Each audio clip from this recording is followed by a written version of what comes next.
Christophe Valdejo est un nom que vous connaissez probablement pas, mais que vous devriez connaître. Pourquoi? Parce que c'est un directeur artistique qui était à l'époque chez l'agence Gédéon, puis ensuite il a créé une agence qui s'appelle View, pour enfin aujourd'hui finir à Something qu'il a aussi créé. Il a fait des études d'architecture avant d'arriver chez Gédéon, dont je vous parlais il y a 2 secondes, chez qui il a pu être intermittent et il a pu faire par exemple le générique de Culture Pub. Et il a aussi contribué à faire la DA d'M6 en 1997. Bon là c'était une présentation assez courte, mais vous allez vite voir au fil de la vidéo que ce monsieur a probablement fait des trucs que vous avez vus des centaines de fois dans votre vie. Bienvenue dans cet épisode 7 de Fans de télé. Aujourd'hui en interview Christophe Valdejo, directeur artistique.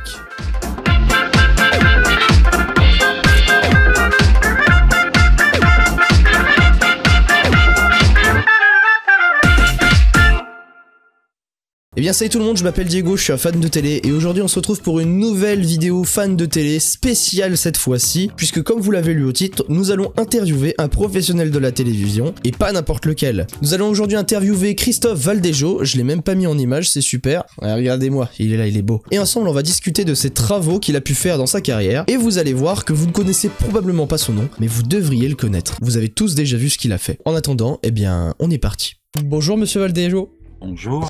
Vous êtes l'actuel fondateur de Something, une agence de création audiovisuelle, et vous avez été par le passé chez Gédéon et chez View, que vous avez aussi fondé. Petite remise en contexte de l'agence View. En juillet 1997, avec Olivier Bontemps, il fonde View après avoir été chez Gédéon. C'est une agence de visuel qui a servi à créer des habillages pour des émissions ou des chaînes telles que M6 par exemple de 97 à 2012. C'est également eux qui ont fait l'habillage de W9 tel qu'on l'a vu de 2005 à 2012. Bon, on va commencer par une question assez simple. Présentez-vous, voilà, tout simplement. Écoutez, mais un peu de résumé, mon parcours assez rapidement. En fait, moi, je suis architecte à l'origine et dans les années fin des années 80, j'ai bifurqué dans la télévision grâce ou à cause d'Olivier Bontemps qui est devenu mon associé. Et qui m'a fait rentrer à Gédéon. Gédéon, c'était une petite société qui faisait de la production audiovisuelle et dans le cadre de la production audiovisuelle, on a développé le design télé. Ça, c'était le début. Après, on est parti de chez Gédéon pour fonder une société qui s'appelait View. Cette société a duré une dizaine d'années et on était leader sur le marché du design télévisuel. Et au bout de 10 ans, on a arrêté pour des raisons diverses et variées, on va dire. Et j'ai fondé Something depuis, voilà. D'accord, très bien.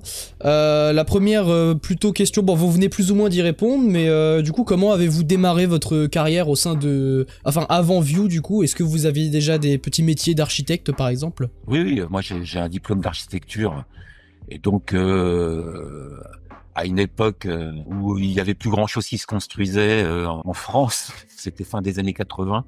Donc j'ai décidé de bifurquer dans la télévision parce que j'ai eu cette opportunité. Petit à petit, je proposais des idées à Gédéon en tant que freelance. Le patron de Gédéon de l'époque m'a dit si tu veux rejoindre la société, tu es le bienvenu. Et donc voilà, j'ai fait ce choix-là à ce moment-là, et ce qui m'a entraîné dans la télévision en fait. Du coup, on va en venir un petit peu à votre première création qui était View du coup après Gédéon. Comment exactement ça a commencé et est-ce que vous aviez déjà prévu que ce soit pour la télé ou que ce soit pour d'autres domaines? On était à Gédéon depuis 8 ans à peu près avec Olivier Bontemps et 2 producteurs. On avait fait un peu nos armes chez Gédéon, on faisait tout l'habillage d'M6. On avait remporté France Télévisions, on avait refait complètement France 2, France 3. On avait aussi refait totalement l'habillage de TF1 au sein de Gédéon. Et puis à un moment donné, on s'est dit est-ce qu'on continue avec Gédéon ou est-ce qu'on fait cavalier seul entre guillemets. Et puis notre choix s'est fait à un moment donné, on s'est dit pourquoi pas monter notre propre boîte. Alors on est allé voir Jacques Séguéla à l'époque, qui était patron de Havas et qui nous a gentiment prêté 1 million de francs à l'époque pour monter la société View. Et donc du coup on est parti avec pas mal de clients de Gédéon et notamment M6, France Télévisions et même pas mal TF1. Et du coup, vu que vous, essentiellement, votre activité principale, c'est être directeur artistique, c'est quoi exactement être être directeur artistique? Est-ce que vous aussi, vous faites de la modélisation? Non, non, pas du tout. Enfin, moi, mon rôle principal, c'était à la fois directeur artistique et réalisateur. Je faisais un peu les deux. Personnellement, j'ai jamais touché quasiment à aucune machine. En revanche, c'est moi qui trouvais des idées. Je les concrétisais sous forme de storyboard avec des logiciels comme Illustrator ou Photoshop, associés à des graphistes qui me sortaient de la 3D éventuellement quand on avait besoin de faire de la 3D. Et donc, à partir de ces concepts sur storyboard, on les vendait à des clients et ensuite on les fabriquait, quoi. Ben justement, alors comment votre nom, comment vous vous êtes fait un nom dans l'audiovisuel, comment Christophe Valdejo a été un des choix primaires quand on pensait à faire des habillages à la télévision? En fait, ce métier, moi j'ai eu de la chance de démarrer ce métier dans un contexte où il y avait relativement peu de chaînes. Donc en fait, le design télé était pas vraiment encore très très connu. Donc il y avait pas beaucoup d'acteurs qui faisaient ça. Donc Gédéon, et c'était un petit peu, on était un peu les précurseurs. Où il y avait Étienne Robial sur Canal+ évidemment, mais globalement il y avait des graphistes qui éventuellement faisaient des choses pour la télé, mais globalement il y avait pas beaucoup de boîtes qui faisaient ça à l'époque. On a commencé à Gédéon à faire des jingles pour M6, à trouver une nouvelle idée, une nouvelle identité par rapport au jingle pub, avec le ML6 qui bougeait, à partir du logo de Robial évidemment. Et donc petit à petit en fait, il s'avérait que le marché était porteur, il y avait pas beaucoup d'acteurs, il y avait une opportunité, il y avait une niche qui était pas vraiment prise à l'époque encore. Après on a remporté France 2 et France 3 avec la nouvelle identité de France Télévisions aussi. Ouais, ben justement parce que j'ai mon ami Lohan qui m'avait justement raconté que vous êtes derrière le changement de nom des chaînes de France Télévisions, à la base Antenne 2 et FR3, et que vous avez choisi de tout unifier avec France 2, France 3. Ce travail est l'œuvre de 2 entreprises, une agence de pub, BDDP, et une équipe de créateurs, Gédéon. Leur point commun, la jeunesse et le talent. 16 mois de travail pour élaborer, par exemple, le graphisme de notre 2 et sa couleur. Pour vous, c'est venu instinctivement, j'imagine, ou vous y avez pensé un peu à un moment quand même? Il y avait un brief, donc on a beaucoup réfléchi, on s'est posé pas mal de questions à l'époque de savoir quel était le nom qu'il fallait qu'on donne à ces chaînes. Donc on a fait pas mal de propositions. Il s'avérait que France 2, France 3 et France Télévisions étaient retenues, parce qu'à l'époque, en fait, il y avait que 2 chaînes qui appartenaient au service public. Et donc, on avait fait un système où on comprenait que France 2 et France 3 étaient frères et sœurs. Étaient sœurs plutôt.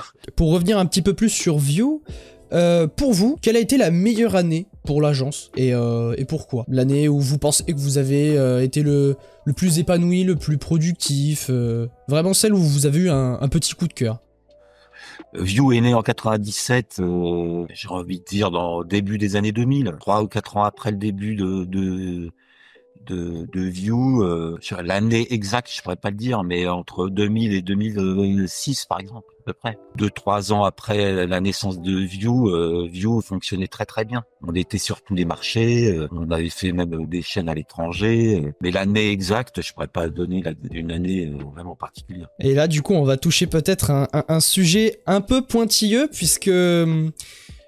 Pourquoi View a fermé au final? Parce que tout avait l'air de bien marcher en soi. En 2008, Olivier Bontemps, le second de View, est parti pour fonder avec David Jobin et Alexandre de Coupigny Royalties, une autre agence de création d'images et de marques. Et depuis, Valdejo a tout de même décidé de rester à la tête de View jusqu'à janvier 2012 où il a considéré que c'était la fin d'une époque et qu'il fallait passer à autre chose. Et puis après, il a rejoint une petite agence du nom de ZoDesign, agence qui crée également les habillages qu'il considérait comme une transition après View, mais cela n'a pas duré. Et enfin, après avoir été chez ZoDesign, Christophe Valdejo crée Something, une agence de création d'habillage et de générique pour des émissions, mais l'activité principale de cette agence est de faire des plateaux virtuels. Et du coup, qu'est-ce qui s'est passé? C'est des petits problèmes avec votre associé ou comment ça s'est fini au final? Oui, en effet, il y a eu la crise de 2007. Nous a beaucoup impacté déjà. Dans la foulée, on avait déménagé, on avait pris des locaux qui étaient assez grands et qui nécessitaient d'avoir, on va dire, un volant d'affaires qui était certainement supérieur à ce qu'on arrivait à faire à l'époque. Et puis il y a eu aussi des problèmes d'associés. Disons qu'on s'est un petit peu fâché avec Olivier Bontemps, enfin, pas fâché, mais dans tous les cas on s'est un peu séparé sur les options qu'on devait prendre. Et donc Olivier Bontemps a décidé de partir de la société. C'est là qu'il a fondé Royalties, si je me trompe pas.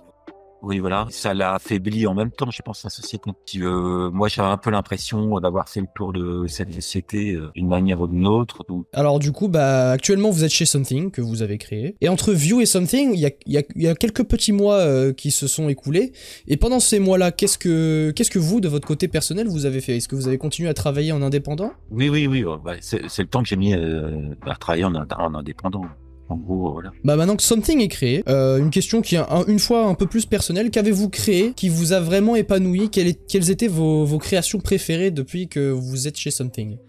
Something, je suis rentré dans une autre phase entre guillemets de ma vie, qui était plus du conseil déjà d'une part, et puis surtout, je me suis rapproché en fait de mon premier métier qui était de faire des décors. Donc j'ai collaboré à des décors, voire j'en ai créé moi-même pour des émissions de télé, notamment des décors par exemple de France 24, de tous les plateaux de France 24, c'est moi qui les ai faits. Le décor de l'info d'Arte, un certain nombre de décors, même des décors virtuels. Je me suis un peu éloigné de l'habillage parce que déjà j'en avais envie. Puis donc je me suis rapproché plus des décors. Mais bon, j'ai continué à faire de l'habillage, mais peut-être pas de manière aussi voyante qu'à l'époque de View, je veux dire. Et du coup, en parlant justement de décors, le renouvellement graphique du 1945, vous êtes derrière, si je me rappelle bien, vous avez fait aussi le décor, vous avez aussi fait l'habillage. Du coup, j'aimerais déjà vous donner une opinion personnelle, parce que je le trouve magnifique ce plateau, il est quand même très beau. Je voulais savoir,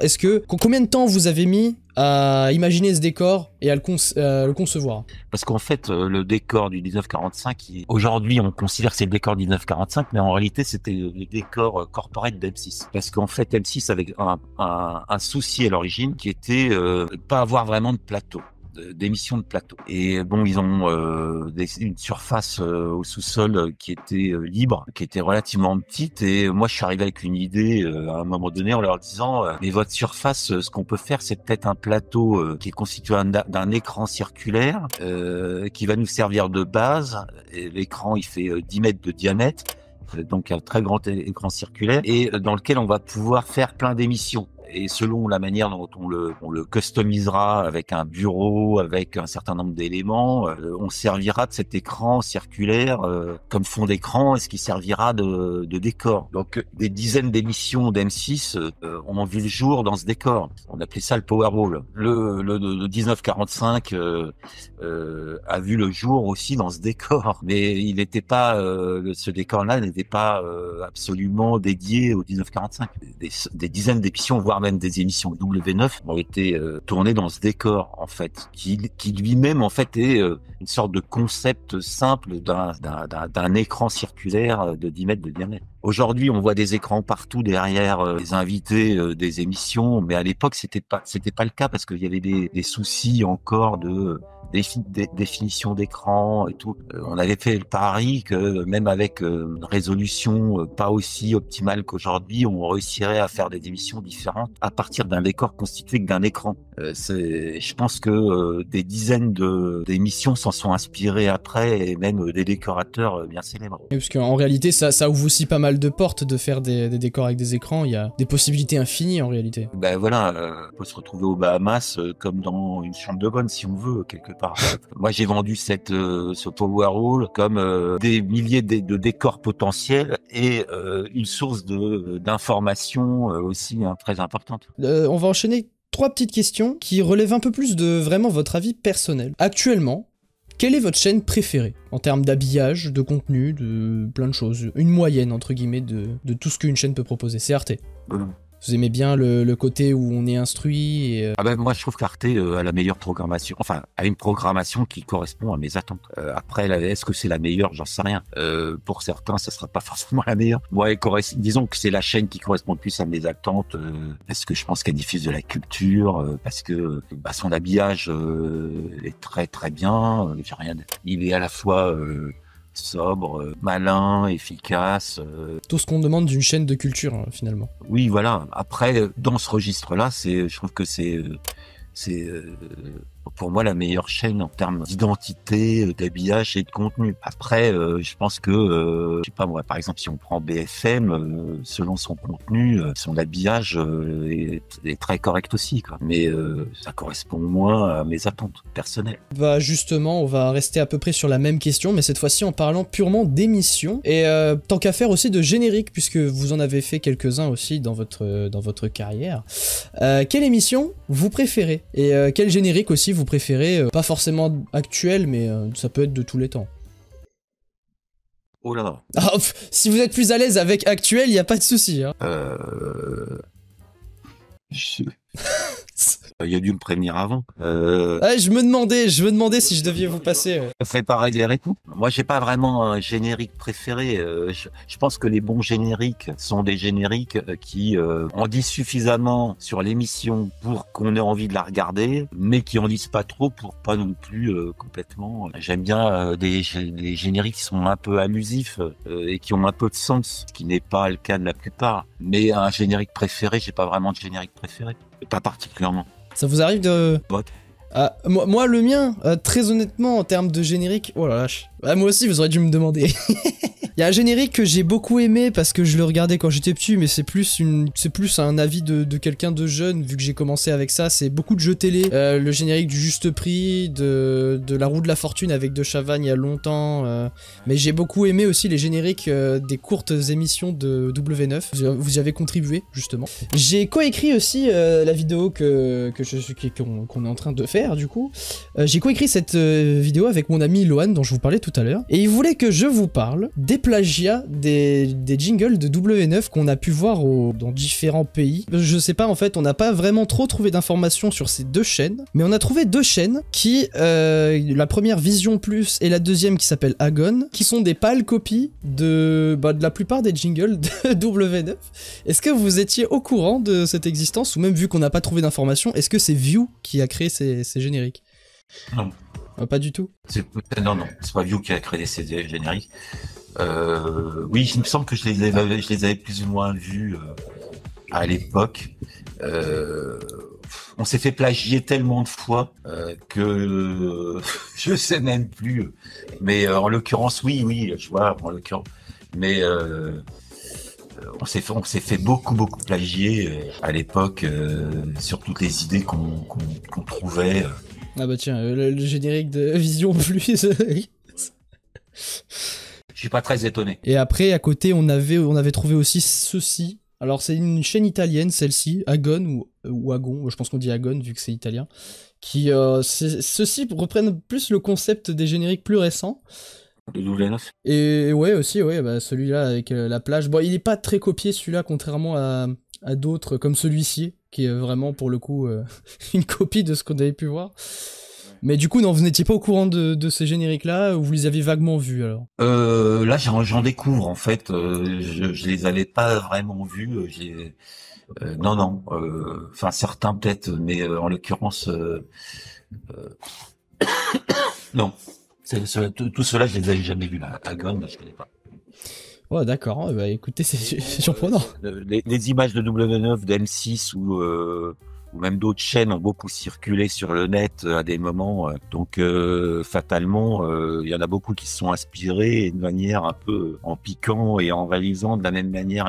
Quand je vois la réalisation, je reconnais exactement les valeurs de cadre et tout qu'on avait fait à l'époque. Je trouve ça un peu déplorable. Personnellement, on peut s'inspirer. Je trouve que c'est intéressant de s'inspirer. Après, quand ça devient un copier-coller... Bah, d'autant pire que... un peu... Ouais, parce que sachant que nous, quand on a vu sur les quelques informations qu'on a trouvées sur ces génériques-là, c'est quelqu'un qui les a vendus à la chaîne, et on a trouvé ça vraiment marrant de voir ça. Mais ouais, c'est assez fou. Là, c'est au-delà de s'inspirer. Ah oui, c'est un plagiat, quoi. Là, oui. Je trouve que c'est un peu too much, quoi. Alors, on va passer bientôt à la deuxième et dernière partie de cette interview où j'avais proposé des questions fermées. Mais avant celle-ci, je voulais qu'on finisse avec une question qui est un peu généraliste, il est vrai. Est-ce que vous avez prévu d'autres choses à l'avenir? Est-ce que vous allez continuer votre activité? What's next, comme ils disent les Anglais? Moi, je sais pas si je vais continuer vraiment dans la télé parce que de toute façon, j'ai fait beaucoup de choses en télé. Moi, je travaillais pour toutes les chaînes de télé de France et de Navarre quasiment, avec un style qui était le mien, qui était celui de View. Voilà, aujourd'hui, j'ai pas le sentiment qu'on aille chercher tout à fait la même chose et puis savoir un peu dit ce que j'avais à dire dans ce métier. Alors après, ça veut pas dire que si on me dit tiens, ça t'intéresserait de refaire telle ou telle chose sur telle ou telle chaîne, oui, ça m'intéresserait. Après, je suis pas dans une dynamique d'aller chercher la nouvelle chaîne qui est en train de se créer pour essayer de faire son habillage. Ah ben justement, là on va passer justement à la deuxième et dernière partie de cette interview. C'est des questions fermées qu'on répond par oui ou par non, ou je sais pas bien sûr si vous n'avez pas de réponse à donner. J'ai donc une série de questions, voilà, simplement oui ou non, et si vous ne savez pas, vous ne savez pas. La première, vous avez un regret pour la fin de View? Oui. Est-ce que il faut être informaticien pour travailler dans une agence comme View ou Something? Non. Est-ce que vous avez je peux peut-être. Oui, allez-y. Non, c'est bien, c'est un peu ce que je vous ai dit, c'est-à-dire que informaticien, je pense que c'est pas le mot. On peut être graphiste, on peut être directeur artistique, on peut être producteur, il y a plein de métiers dans une agence comme View qui n'ont rien à voir avec l'informatique, enfin le côté informaticien en tous les cas. Est-ce que vous avez déjà envisagé de faire, ou est-ce que vous avez déjà fait du cinéma? Non. Est-ce que directeur artistique, c'est un métier stressant? Si on n'a pas d'idée et qu'on a quelque chose à rendre à une date précise, ça peut être stressant. J'étais pas du tout stressé à l'époque de View, malgré le rythme effréné. Mais il m'arrivait en effet de stresser parce que je pensais que j'avais pas forcément la meilleure idée pour tel ou tel brief. Est-ce que actuellement M6 a une bonne DA, un bon habillage plutôt Je vais pas casser GD. Je pense que l'habillage d'M6 c'est pas grand chose. Il diffuse pas tellement de messages, il est très transparent, il correspond un peu à l'époque où il faut absolument ne pas faire de vagues et quasiment ne pas exister pour exister encore. Donc moi l'habillage d'M6 est pas grand chose, c'est à peu près la même chose pour moi. Esthétiquement parlant, c'est pas moche ni c'est pas mal, mais ça me paraît pas proposer des idées ou une idée particulièrement originale. Est-ce que W9 a actuellement aussi un bon habillage? C'est pire encore. Ah, c'est pire. Là, je serais peut-être même d'accord avec vous, parce que je sais pas si... Bon, je pense que vous devez le savoir, mais sur YouTube, en tout cas, c'est là où j'en ai rencontré le plus, il y a une véritable fanbase de l'ancien W9 quand même, hein. C'est de l'habillage et de l'ambiance qu'il y avait sur la chaîne, il y a une véritable fanbase, quoi. Bah, parce que on sentait qu'il y avait des idées à chaque fois. Aujourd'hui, on a l'impression de voir des bâtons colorés, lumineux, qui se cognent les uns dans les autres. Moi, je connais pas tout l'habillage de W9, mais globalement, j'en tire pas grand chose. C'est aussi très transparent et ça a pas de saveur en gros. C'est sûr qu'en termes de créativité à l'époque avec View et même les autres agences qui s'en sont chargées après, il y avait beaucoup d'idées, c'est sûr. Chaque jingle, il y avait une idée en gros. On évoquait la musique, on évoquait je sais pas quoi, l'univers du jeu, on évoquait plein d'idées entre guillemets que aujourd'hui on ne retrouve pas. Après, esthétiquement parlant et d'un point de vue 3D, bon, c'est correctement fait aussi. Hein. Je vais pas dire que c'est mal foutu, moche. C'est pas moche, mais y a pas. Enfin, je sais pas, c'est transparent. Je sais pas vous, mais moi quand je vois les anciens jingles que vous faisiez avec le slogan actuel qui est, il me semble, on a tous une bonne raison d'aimer W9, bah les jingles ils illustraient vraiment bien, parce qu'il y avait tout un tas d'idées, de créativité derrière. Selon vous, les IA vont-elles remplacer les graphistes et les directeurs artistiques? C'est bien possible. La télévision est-elle vouée à mourir? Bah, non, la télévision n'est pas vouée à mourir pour autant. Je veux dire, il y a un moment donné, la télévision diffuse du sport, des événements, de l'actualité, des débats, des reportages, des films. Donc la télévision, il y aura toujours des gens qui vont fabriquer, qui vont faire des événements, qui vont jouer des matchs de foot et qui vont incarner l'actualité. Donc la télévision est très loin d'être d'être finie. Après, est-ce qu'elle sera sous forme d'un flux continu ou est-ce qu'elle va être plus YouTubesque dans l'avenir? On peut se poser la question. Moi, je considère que presque YouTube, c'est de la télé. C'était justement la question suivante. Est-ce que pour vous, YouTube a déjà dépassé la télévision? Oh ben, de loin. Cette fois-ci, on revient plus sur la télé. Est-ce que le retour du Big Deal est une réussite? Apparemment, c'est ce que je retendis dans les audiences. Vous avez pas vu d'image, vous? Non. J'ai pas regardé. Je pense qu'il y a un public pour ce type d'émission. Personnellement, je suis pas client, mais je pense qu'il y a un public. Ça vous arrive pas très souvent de regarder des jeux télévisés? Bah, j'ai pas trop le temps. Les jeux télévisés, c'est assez chronophage, pas encore complètement retraité. Donc, moi, les jeux télévisés, ça a jamais été ma tasse de thé et je les regarde relativement peu, quoi. Enfin, voire pas du tout, pour tout dire. Avant-dernière question, est-ce que vous pensez avoir créé une révolution avec les jingles de W9? Bah, une révolution, je sais pas, mais en tous les cas, je sais qu'on a été beaucoup imité parce qu'en fait, on avait objectisé le logo volontairement pour pouvoir s'amuser avec. Je m'aperçois qu'il y a quand même beaucoup de chaînes qui ont suivi ce mouvement derrière et qui l'exploitent encore maintenant. Est-ce qu'on peut considérer que c'est une révolution? J'en sais rien, mais en tous les cas, on a eu beaucoup de suiveurs. Oui, ça c'est sûr. Nos concurrents directs qui se sont pas privés. Bon, je dirais pas que c'est une révolution, mais bon. Quand vous parlez de concurrents directs qui s'en sont pas privés, vous pensez à qui en premier? Dreamon, enfin plein des dizaines. Je vais pas non plus dire du mal de mes concurrents. C'est pas, enfin de mes ex-concurrents entre guillemets. Et enfin, dernière question. Est-ce que vous avez travaillé de près ou de loin sur quelque chose concernant les nouvelles chaînes de la TNT qui arriveront d'ici peu? Non. Non, rien du tout. Même pas un petit décor. Pas pour l'instant. Ah, écoutez, on a fait le tour des questions, c'est magnifique, c'est génial. Bah écoutez, merci beaucoup d'avoir pris le temps de répondre à mes questions, c'était un vrai plaisir, j'espère que ça vous a plu aussi d'une certaine mesure. Oui. Et bien écoutez, merci à vous, et puis je vous souhaite une excellente continuation. Personnellement, en ce qui me concerne, je continuerai à suivre vos projets, voilà. Merci beaucoup.